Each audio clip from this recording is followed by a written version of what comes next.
Topic है जीवों में जनन।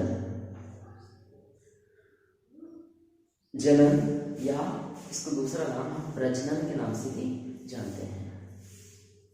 प्रजनन या रिप्रोडक्शंस जीवों की वह अनिवार्य प्रक्रिया है जिसके द्वारा वो अपने समान ही नए जीवों को उत्पन्न करता है, साथ ही साथ अपने अस्तित्व को इस पृथ्वी पर बचाए रखता है। तो प्रजनन जीवों के लिए बहुत ही आवश्यक और अनिवार्य प्रक्रिया है। साथ ही साथ प्रजनन क्रिया के द्वारा ही जीव अपने आनुवंशिक लक्षणों को पीढ़ी दर पीढ़ी स्थानांतरित करने में सक्षम होते हैं, जिसके माध्यम से ही आनुवंशिक पदार्थों को पीढ़ी दर पीढ़ी स्थानांतरित करने के कारण ही जीवों का अस्तित्व इस पृथ्वी पर बचा हुआ है। तो हम ये कह सकते हैं कि प्रजनन जीवों का एक अनिवार्य और आवश्यक लक्षण है। जैसे सभी जीवों में प्रजनन की क्रिया अनिवार्य रूप से पाया जाता है, उसी प्रकार पेड़ पौधों में भी प्रजनन की क्रिया अनिवार्य रूप से उपस्थित रहता है। बहुत सारे उच्च वर्गीय पेड़ पौधों में प्रजनन की क्रिया मनुष्यों के समान ही युग्मकों के निर्माण के द्वारा संपन्न होता है, परंतु उच्च पौधों की अगर हम बात करें तो उनमें प्रजनन की अन्य विधियां भी उपस्थित होती हैं। जैसे कि प्रजनन के लिए उनमें सहायक होते हैं जड़, उनके तने और पत्तियां। इसके अलावा विभिन्न संरचनाएं होती हैं। इसके बाद हम लोग बात कर लेते हैं जीवन अवधि। जीवन अवधि से क्या तात्पर्य है? किसी जीव के जन्म से लेकर उसके मृत्यु तक के समय अवधि को, मृत्यु कैसी आकस्मिक नहीं प्राकृतिक, तो किसी जीव के जन्म से लेकर उसके प्राकृतिक मृत्यु तक के समय अवधि को हम जीवन अवधि कहते हैं। चलिए, दो समान दिखने वाले जीवों की जीवन अवधि समान होगी क्या? जी, ऐसा बिल्कुल नहीं है। जैसे कि आप देख सकते हैं कौवा और तोता, बाहरी रूपरेखा, आकार की रूपरेखा की अगर हम बात करें तो कौवा भी छोटा सा होता है और तोता भी छोटा सा, लगभग दोनों एक समान दिखाई देते हैं। अंतर होता है उनमें रंगों का, लेकिन शारीरिक संरचना कैसी होती है? समान होती है। लेकिन इसका कतई तात्पर्य ये नहीं है कि कौवे और तोते की जीवन अवधि भी समान होगी। अब देखेंगे, कौवे की जीवन अवधि होती है 15 वर्ष और तोते की जीवन अवधि होती है 150 वर्ष। देखिए, 15 वर्ष और 150 वर्ष, कितना बड़ा अंतर है। इसी प्रकार मगरमच्छ की जीवन अवधि होती है, कितनी होती है? मगरमच्छ की जीवन अवधि होती है 60 वर्ष। मनुष्यों की जीवन अवधि होती है 100 वर्ष। अब के लिए मैं कुछ क्वेश्चन दे देता हूँ जिसको आप मुझे बताइए कि इन जीवों का जीवन अवधि कितना होता है। जैसे कि आपको बताना है कि घोड़े की जीवन अवधि कितनी होती है, कछुए की जीवन अवधि कितनी होती है, गाय की जीवन अवधि कितनी होती है, कुत्ते की जीवन अवधि कितनी होती है, बरगद के वृक्ष की जीवन अवधि कितनी होती है, केले के पौधे की जीवन अवधि कितनी होती है, या आपके आसपास जो भी जीव जंतु उपस्थित हैं उनकी जीवन अवधि कितनी होती है। तो प्रजनन क्रिया के बारे में हमने बात किया कि प्रजनन जीवों के लिए सबसे ज्यादा अनिवार्य और आवश्यक प्रक्रिया होता है, जिसके माध्यम से ही जीव अपने अस्तित्व को पृथ्वी पे बचाए रखने में सक्षम है। इसके साथ साथ यानी कि प्रजनन की महत्ता जीवों की निरंतरता के लिए है। साथ ही साथ प्रजनन क्रिया के द्वारा आनुवंशिक पदार्थ एक पीढ़ी से दूसरी पीढ़ी में स्थानांतरित होते हैं, और जब आनुवंशिक पदार्थ एक पीढ़ी से दूसरे पीढ़ी में जाता है तो इस दौरान इनमें क्रॉसिंग ओवर के माध्यम से भिन्नता आ जाती है, जिसके कारण उत्पन्न होने वाला जीव जो है अपने माता पिता से थोड़े अलग होते हैं। लेकिन कुछ विभिन्नताएं ऐसी होती है जो बहुत ही विस्तृत रूप में होती है, जिसके कारण ही इस पृथ्वी पर नए जीवों की उत्पत्ति भी होती है। जैसे कि आज हम लोग को परिणाम के स्वरूप देख रहे हैं, हम भी किसी दूसरे जीव से उत्पन्न होकर या विकसित होकर यहाँ पे उत्पन्न हुए हैं। तो प्रजनन जो है नए जीवों की उत्पत्ति के लिए भी बहुत ही आवश्यक प्रक्रिया है। इसके साथ साथ प्रजनन क्रिया के द्वारा ही जीव अपने आप को एक नए वातावरण में स्थापित करने में सक्षम होता है। ठीक है, अब हम लोग बात करते हैं कि प्रजनन या जनन जीवों में कितने प्रकार से होता है। तो जीवों में जनन के लिए मुख्यतः 2 विधियां पाई जाती हैं। ठीक है, इनमें से पहली विधि है अलैंगिक जनन और दूसरी विधि है लैंगिक जनन।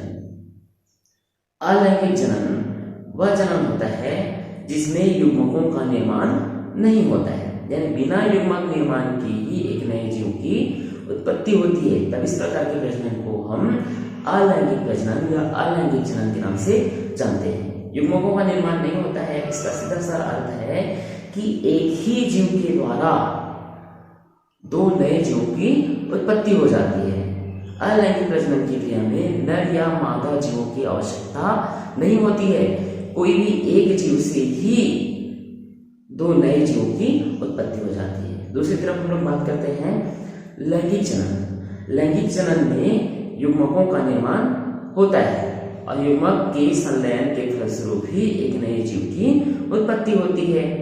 तो युग्मकों का निर्माण होता है, यानी कि लैंगिक जनन के लिए दो जीवों का उपस्थित होना बहुत ही आवश्यक है।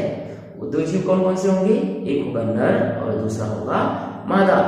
नर और मादा जीवों से नर और मादा युग्मकों का निर्माण होता है, जिनके मिलन के फलस्वरूप ही युग्मनज का विकास होता है। तो ऐसे जनन जिसके लिए दो जीवों का उपस्थित होना आवश्यक होता है या युग्मकों का निर्माण होना आवश्यक होता है, तब इस प्रकार की जनन को हम लैंगिक जनन कहते हैं। तो चलिए आइए हम देखते हैं कि अलैंगिक जनन और लैंगिक जनन किन किन जीवों में पाया जाता है। अलैंगिक जनन को यहाँ पे तीसरे टाइप के रूप में डिवाइड कर दिया गया है, जिसको बोलेंगे वेजिटेटिव रिप्रोडक्शंस या फिर कायिक जनन, जो कि जनरली पौधों में आपको दिखाई देंगे। चलिए आगे वीडियो के माध्यम से हम पूरे अलैंगिक जनन और लैंगिक जनन को समझने का प्रयास करते हैं। अलैंगिक प्रजनन के बारे में हम पहले से बात कर चुके हैं कि इसमें बिना निषेचन के ही नए जीव का निर्माण हो जाता है, यानी कि सीधा सा अर्थ है यहाँ पे समसूत्री कोशिका विभाजन का विशेष महत्व होता है।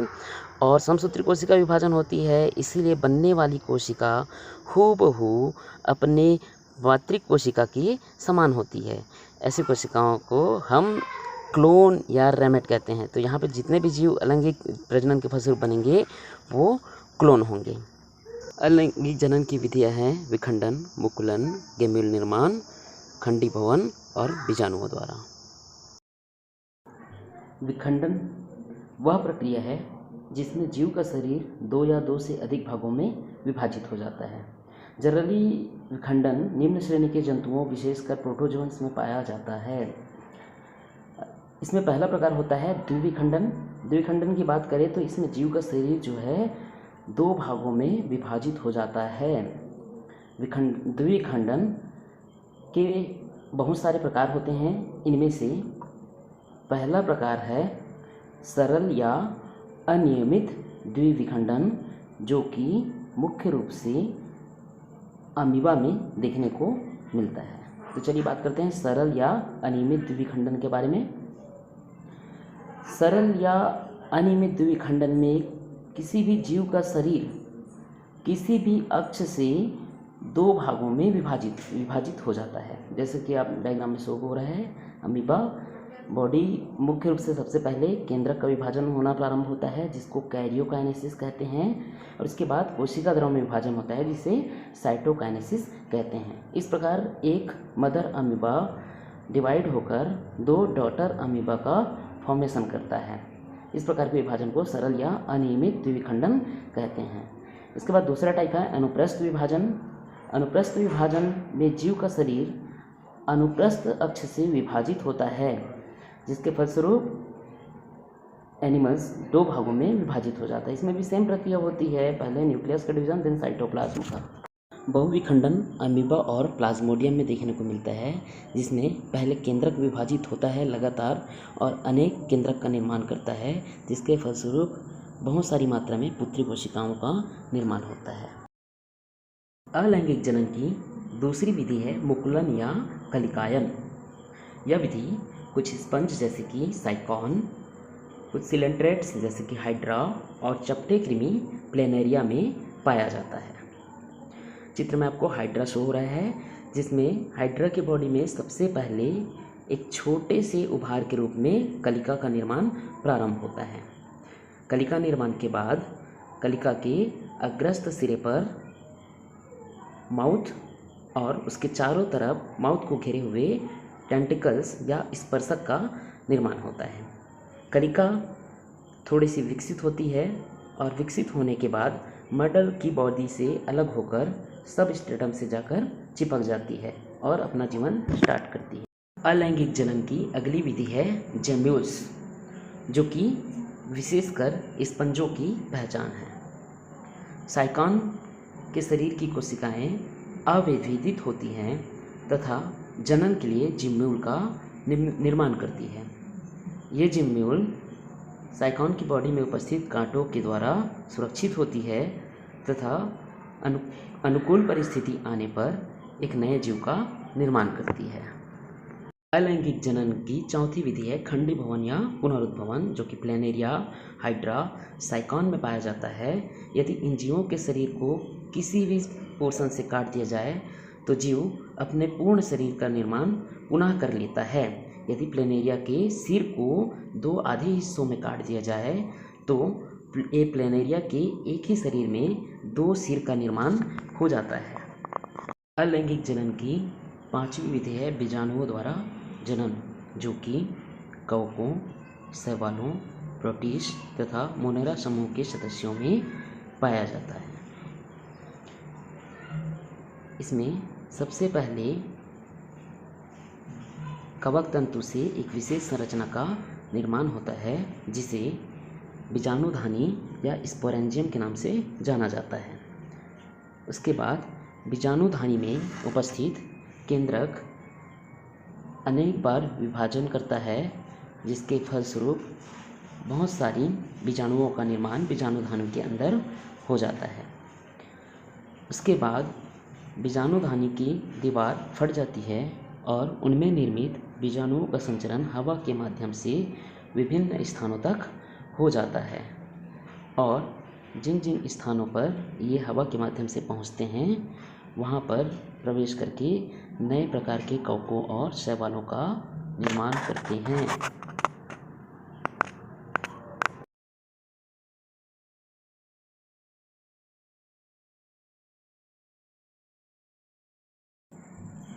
जीवों में जनन की दूसरी और मुख्य विधि है लैंगिक जनन, जो कि सभी उच्च वर्गीय पौधों और जंतुओं में पाया जाता है। लैंगिक जनन के फलस्वरूप युग्मक निर्माण की प्रक्रिया पूर्ण होती है, जिसके माध्यम से या जिनके संलयन से नए जीवों का निर्माण होता है। लैंगिक जनन की क्रिया विधि के बारे में हम अपने नेक्स्ट वीडियो चैप्टर में पढ़ेंगे।